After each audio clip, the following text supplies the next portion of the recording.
Buenas tardes, días, noches, a la hora que lo vean. Hoy día estamos a martes 7 de diciembre del año 2021. Y hoy día quiero hablar de algo que hemos tocado tangencialmente, o he tocado tangencialmente en todos los videos anteriores, que es los impuestos. Los sistemas impositivos, más precisamente. A ver, para hablar del sistema impositivo tenemos que entender que existen varios regímenes distintos, ¿ya? Lo primero y lo más importante son los regímenes. Existe el régimen integrado y el desintegrado, que son como los extremos. Y entre medio tenemos los semi-integrados, increíble. Régimen desintegrado es un régimen en el cual uno paga impuestos por cada cosa diferente, ¿ya? Por ejemplo, tengo una empresa, pago mi impuesto por la empresa y luego pago mis impuestos personales por lo que yo haya retirado de esa empresa.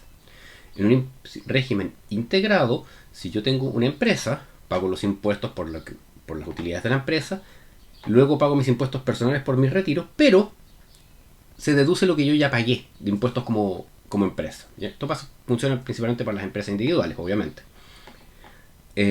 Aunque también existe para las empresas más grandes. Y este sistema también encadena distintas cosas, como por ejemplo el caso del pago del IVA.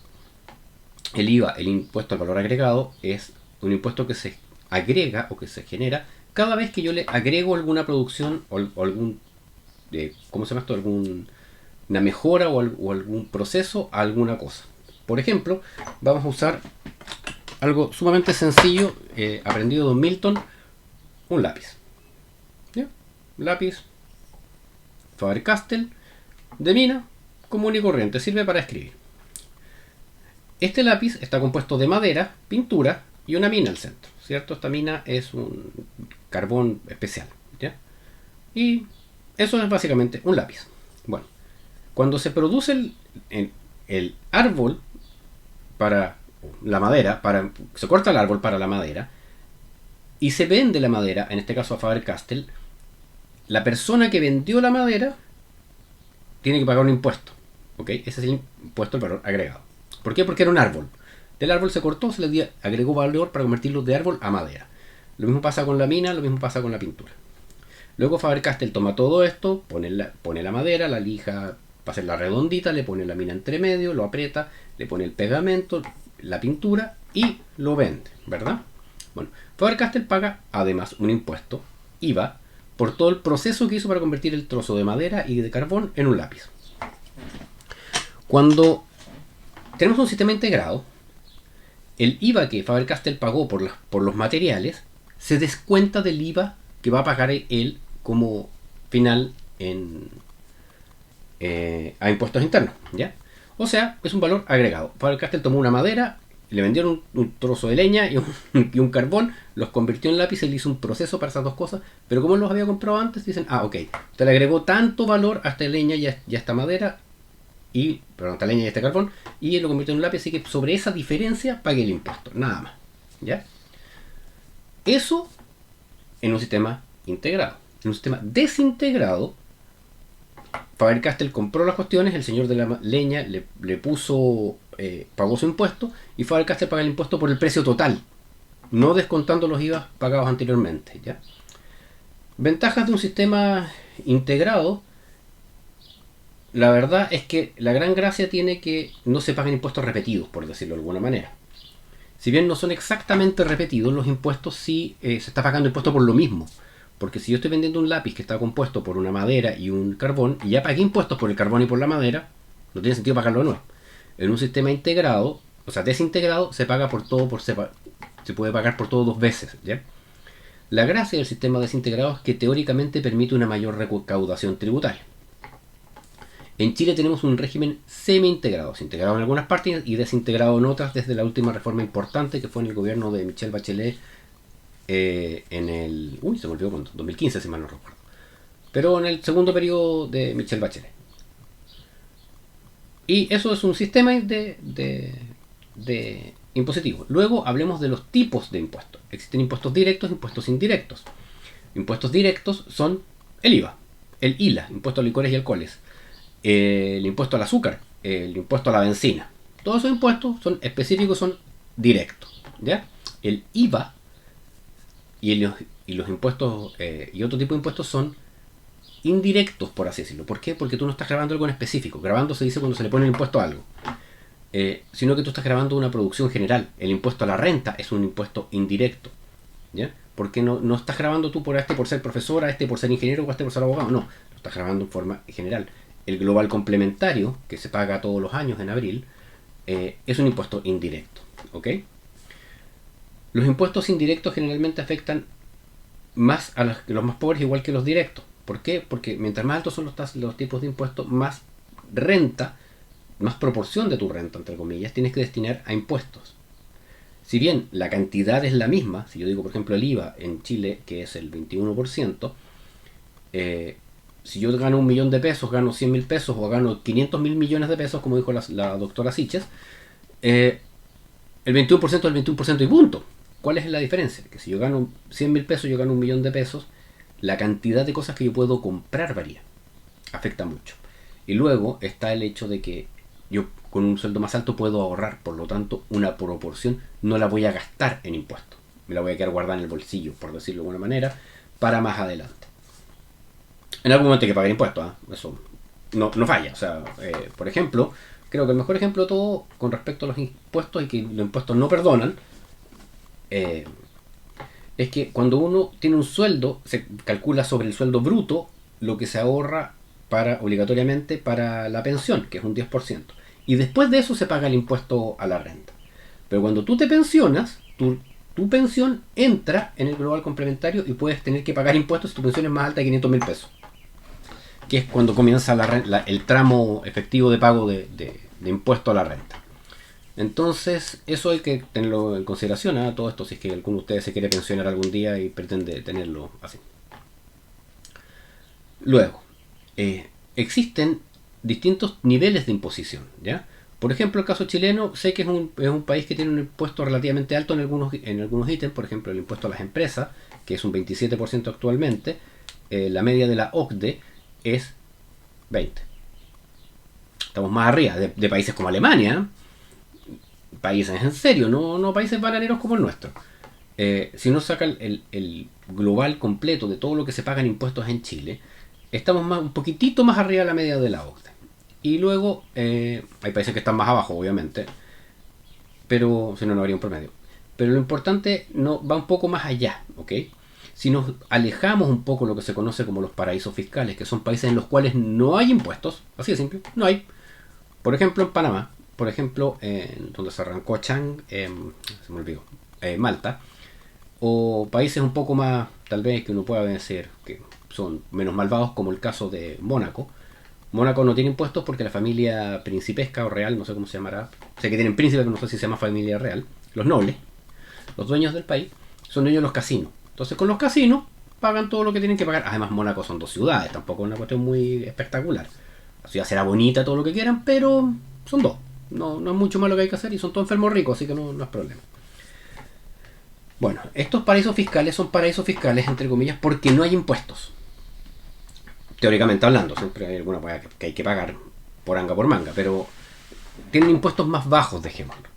Y luego tenemos países que son infiernos fiscales, como es Argentina, en el cual hay impuestos por todo. Poco tiempo atrás salió de hecho una imagen de un señor que compró un boleto de avión y el impuesto específico para los vuelos era exactamente el mismo valor que lo que pagaba el neto. O sea, se compró un boleto para él y uno para un burócrata, al tiro. Ok, sigo con esto después de unos días porque lo había grabado sin sonido. Bueno, teniendo claro más o menos lo que son los paraísos fiscales, los paraísos y los infiernos fiscales, es bueno explicar más o menos cómo funciona el tema de la recaudación tributaria. O sea, cómo recibe el dinero el Estado. Recordemos que en la mayor parte del mundo los estados funcionan principalmente vía impuestos y que los impuestos pueden ir desde cero, que es un paraíso fiscal, a un infierno fiscal que con impuestos altísimos, más del 50% en el caso de Argentina, o a los límites que el Estado tiene la propiedad final de los bienes, o sea, perdón, de los bienes de los factores productivos, como en el caso de Cuba, Venezuela o Corea del Norte.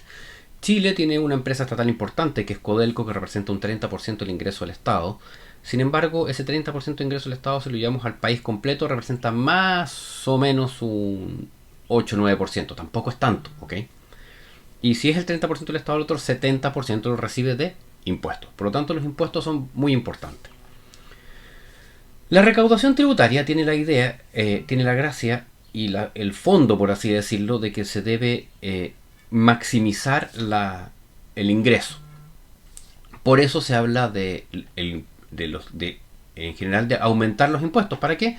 Para que el Estado pueda recaudar más plata y de esta forma pueda hacer mejor su rol social.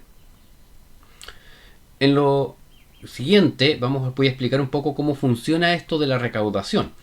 Se supone que existe una distribución normal, como la campana de Gauss, en la cual si uno aumenta el impuesto va a ir recaudando cada vez más. ¿Por qué? Porque en teoría esta campana de Gauss se va expandiendo, ¿ya? No es que vaya aumentándose, sino que se va expandiendo.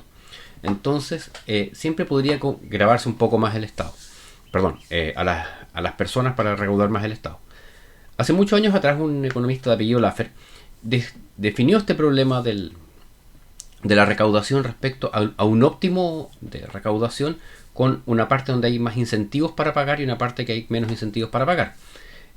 Además determinó que en este óptimo, si uno estaba a la izquierda o a la derecha, iba a recaudar menos que lo necesario. Si bien estaba a la izquierda, existía la posibilidad de recaudar un poco más y además las rentas eran más probables de recibir. Ahora voy a explicar eso con el mismo gráfico que hizo Laffer en su minuto. Hablen tres impuestos, T1, T2, T3. Hay una tasa óptima de impuestos y una renta posible. Incentivo para pagar, incentivo para no pagar, óptimo. Recuerden que el monto total se va a determinar en volumen. Esto es más grande en volumen que esto. Y esa es la idea que dice Laffer. Hay un momento en que si tú estás por acá, empiezas a disminuir impuestos, vas a recaudar más dinero. En eso se basa la idea de Cast en su programa. ¿Sabemos dónde está esto? En realidad no sabemos en qué parte de la curva estamos. Si estamos acá y bajamos impuestos, vamos a recaudar menos plata. ¿Ok? Si estamos acá y nos pasamos para acá, vamos a recaudar menos plata también. Punto de terminar ese óptimo. Bueno, para cerrar entonces, ¿qué nos dice la experiencia real respecto a este modelo puesto por Laffer? La verdad es que la mayor parte de los papers científicos dicen que si tú disminuyes impuestos, vas a tener pérdidas de recaudación. No así si los aumentas. Lo cual podría llegar a decir que estamos siempre bajo el punto óptimo de recaudación. Ahora, ¿qué es lo importante? Es cómo y a quién y cuándo tú lo recaudas y aquí qué cosas grabas. A principios de la década del 2000, cuando Néstor Kirchner fue electo en Argentina por primera vez, él subió la tasa impositiva de las empresas, no recuerdo el monto exacto sinceramente, pero supongamos que fue de un 10 a un 20, porque sí fue el doble, sí la duplicó. ¿Qué ocurrió? Que recaudó la mitad. ¿Por qué? Seguramente en Argentina estaban en el tramo donde era más conveniente, o ya se pasaron del tramo óptimo, y quedaron en el tramo donde es más conveniente eludir impuestos y no hay incentivos para pagarlos realmente. Además de que desincentivas la inversión.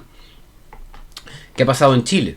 En el año 2015, 2016, Michelle Bachelet en su segundo gobierno ingresó una reforma tributaria para aumentar la tributación respecto a distintos tipos. Se eliminó el food y varias cosas, aumentaron los impuestos particulares, se subió el impuesto específico a las empresas y un montón de otras cosas para financiar la reforma esta de la gratuidad educacional.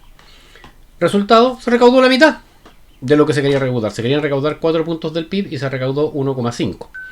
Luego están otros tipos de impuestos que son muy rimbombantes, suenan muy bonito. El impuesto a los super ricos, por ejemplo.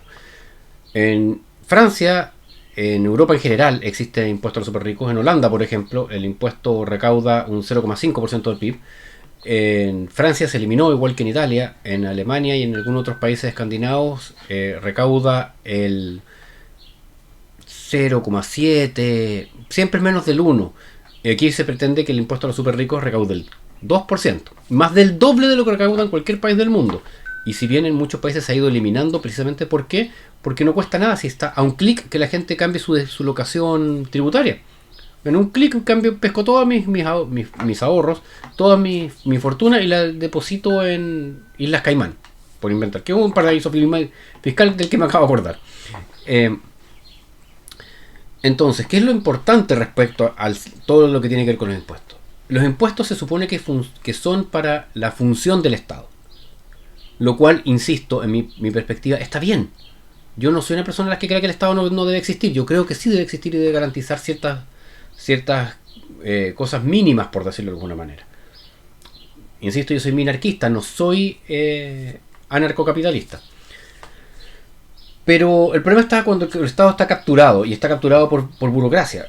Uno de los dos candidatos, Gabriel Boric, pretende aumentar el volumen de la gente en el Estado casi en un 25%. O sea, más de un cuarto de la gente que ya hay en el Estado, que sean cerca de 1.100.000 trabajadores, que él pretende que haya 400.000 más. O sea, es 1.600.000 personas contratadas por el Estado, de los 7 millones de personas en edad laboral que tiene Chile, en el mercado laboral. Lo cual implica que uno de cada 5 trabajadores va a estar contratado por el Estado. Es un 20% del trabajo. O sea, entre los otros 4 hay que solventar a todos esos trabajadores, ¿ya?